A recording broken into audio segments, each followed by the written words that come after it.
Assalamualaikum warahmatullahi wabarakatuh. Perkenalkan, nama saya Muhammad Haris Setiawan, mahasiswa Fakultas Ilmu Komputer, jurusan Teknik Informatika angkatan 2017. Di sini saya akan mempresentasikan tugas dari mata kuliah pemrosesan bahasa alami. Nah, tugasnya itu adalah presentasi tentang spam filtering. Di sini disuruh untuk menceritakan proses pekerjaan kita sebelumnya, yaitu tentang meringkas, praktik, dan membuat dataset spam filtering. Langsung saja kita ke tugas yang pertama. Itu ada meringkas artikel spam filtering. Artikelnya itu di sini.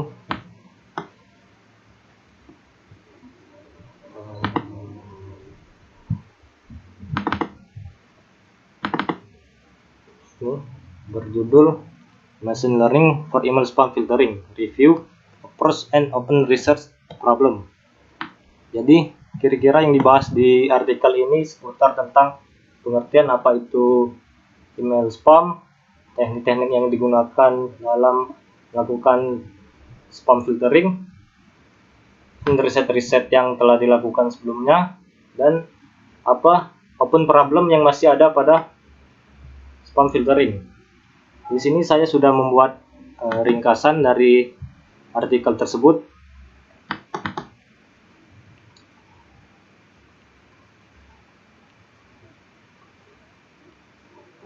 Tunggu sebentar. Ya, ini ya. Di sini dijelaskan apa itu pengertian dari email spam. Email spam itu bisa diartikan sebagai email komersial massal yang tidak diinginkan, yang disebut spam dan menjadi masalah besar di internet. Orang yang mengirim email spam disebut sebagai spammer. Orang-orang seperti itu biasanya dapat mengumpulkan alamat email tujuan dari berbagai situs web, seperti ruang obrolan atau bisa dari virus. Nah, volume email spam yang besar pada jaringan komputer kita itu memiliki sebuah efek yang merusak memori kita, bandwidth komunikasi, dan kekuatan CPU komputer kita. Email spam juga bisa mengakibatkan kerugian finansial yang tidak terhitung bagi banyak pengguna. Contohnya saja itu ada korban scam dan praktik penipuan lainnya. Untuk secara efektif menangani ancaman yang ditimbulkan oleh spam email, penyedia layanan email itu biasanya seperti Gmail, Yahoo, dan Outlook itu biasanya telah menggunakan kombinasi teknik pembelajaran mesin seperti neural network di filter spamnya.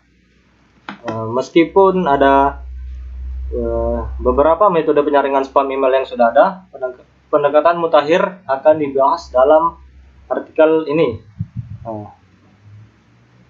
Berikut ini ada beberapa contoh dari teknik penyaringan spam. Yang pertama ada content based filtering teknik. Di sini penyaringan berbasis konten biasanya digunakan untuk membuat aturan penyaringan otomatis dan mengklasifikasikan email menggunakan pendekatan pembelajaran mesin.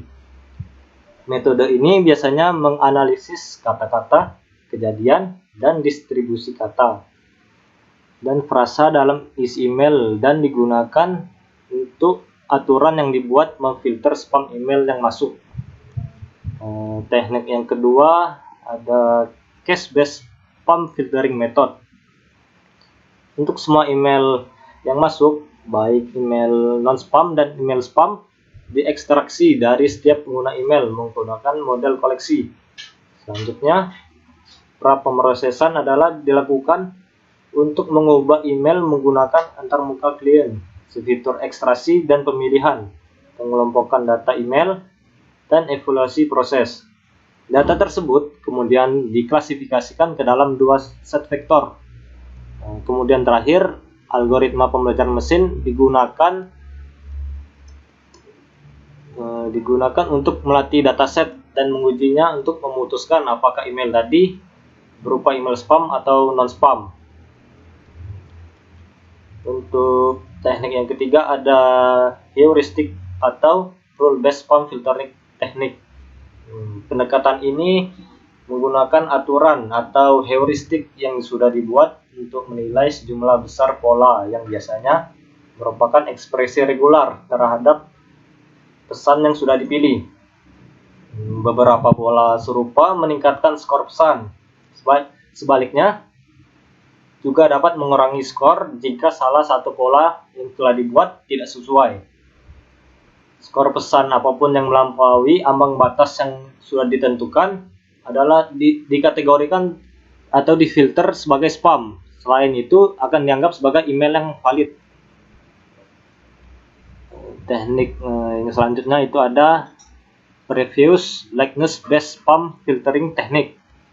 Pendekatan ini menggunakan metode pembelajaran mesin berbasis memori atau berbasis instance untuk mengklasifikasikan email yang masuk berdasarkan kemiripannya dengan contoh yang disimpan atau email pelatihan. Atribut email ini digunakan untuk membuat vektor ruang multidimensi yang nantinya akan kita gunakan sebagai untuk merencanakan atau sebagai data baru, contoh baru kemudian dialokasikan ke kelas paling populer dari instans pelatihan keluarganya yang terdekat. Maksudnya ini pendekatan menggunakan tetangga terdekat atau KNN untuk memfilter email spam tadi.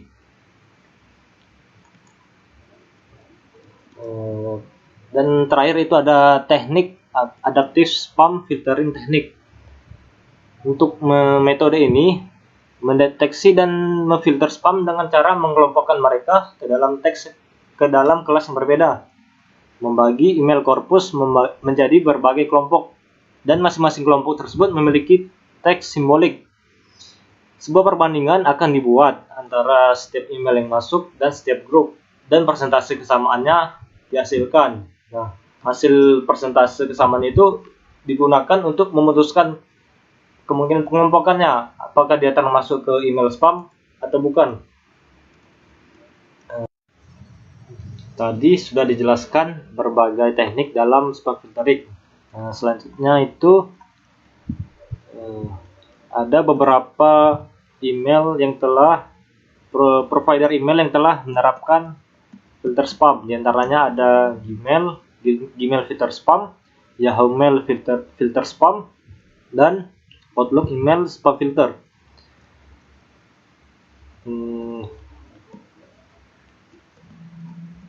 Di sini juga dibahas beberapa metode dalam machine learning yang populer untuk deteksi spam. Yang pertama ada clustering technique, selanjutnya naive Bayes classifier, neural networks, offset classifier, SVM, decision tree, dan ada juga ensemble classifier, random forest, dan ada juga deep learning algoritma.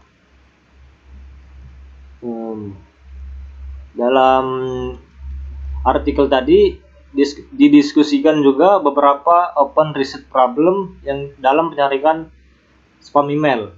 Yang pertama itu dibahas ada kurangnya strategi yang efektif untuk menangani ancaman terhadap keamanan filter spam.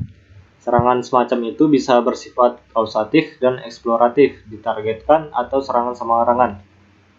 Yang kedua ada ketidakmampuan teknik penyaringan spam secara efektif yang berurusan dengan fenomena concept drift. Yang ketiga ada kegagalan banyak filter spam untuk mengurangi tingkat klasifikasi yang salah. Yang keempat, pengembangan filter spam yang lebih efisien. Sebagian besar filter spam hanya dapat mengklasifikasikan pesan spam yang berupa teks. Namun banyak spammer yang sekarang mengirimkan email spam itu yang disematkan dalam gambar, sehingga membuat email spam dapat menghindari deteksi filter. Selanjutnya, kebutuhan untuk mengembangkan filter yang disesuaikan, terukur, dan terintegrasi oleh teknologi dan map semantik ke pemfilteran spam email. Yang terakhir ada kebutuhan untuk menerapkan deep learning pada penyaringan spam untuk mengeksploitasi banyak lapisan pemrosesan. Dari banyak penjelasan tadi, Dapat disimpulkan juga hal yang dibahas itu meninjau pendekatan pembelajaran dan aplikasi mereka ke bidang pemfilteran spam. Tinjauan tentang algoritma terbaru untuk klasifikasi pesan sebagai spam atau pesan yang valid, dan upaya yang dilakukan oleh peneliti yang berbeda-beda dalam menyelesaikan masalah spam melalui penggunaan pengklasifikasian pembelajaran mesin. Di sini diharapkan penelitian dalam email filtering ini terus dilanjutkan agar hasil yang didapatkan dapat lebih efektif. Tadi sudah tugas pertama, kita lanjutkan ke tugas yang kedua. Itu ada tentang penerapan algoritma spam filtering.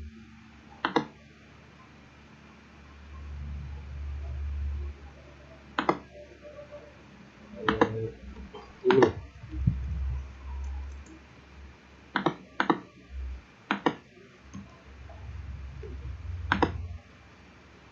Nah, di sini kode programnya didapatkan dari halaman web berikut ini.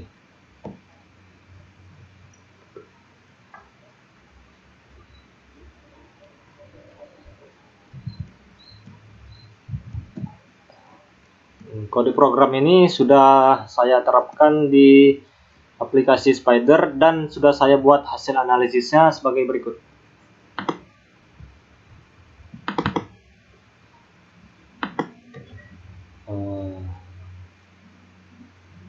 Hasil analisisnya sebagai berikut.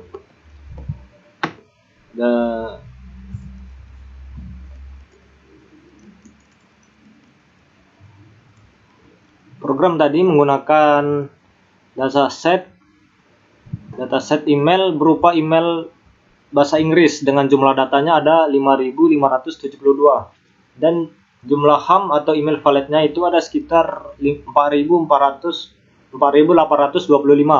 dan jumlah email yang dikategorikan sebagai spam itu ada 747.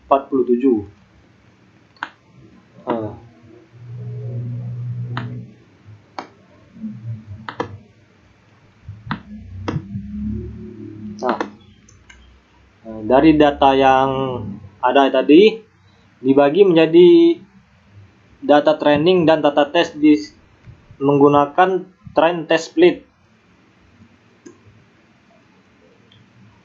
Nah, ini dia train test split untuk membagi data menjadi data training dan data testing.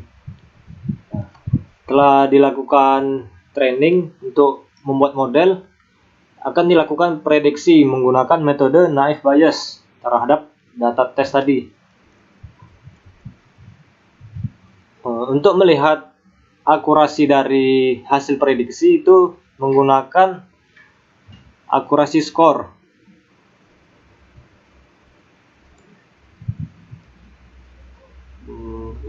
Ini dia akurasi skor dengan membandingkan hasil prediksi dengan y-test. Nah, didapatkan skor akurasi prediksinya itu sebesar 0,9883. Nah, untuk mengevaluasi hasil yang didapat tadi, dapat digunakan itu classification report. Hasilnya itu seperti ini, berupa matriks seperti ini. Sedikit penjelasan tentang matriks ini, maksudnya itu dari banyak data yang diklasifikasikan menggunakan model tadi, ada 1115 data yang benar diklasifikasikan dengan presisi atau tingkat akurasi sebesar 99%.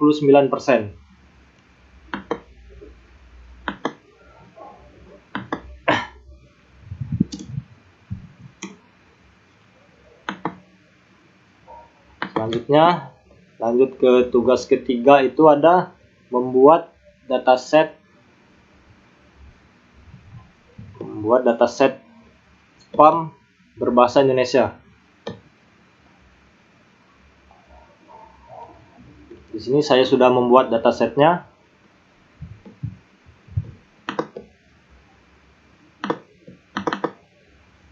Nah, ini dia.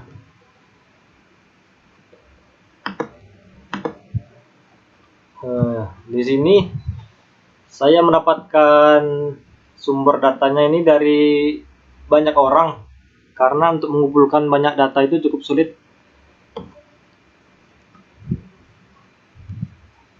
Ada 200 data yang disuruh untuk dikumpulkan.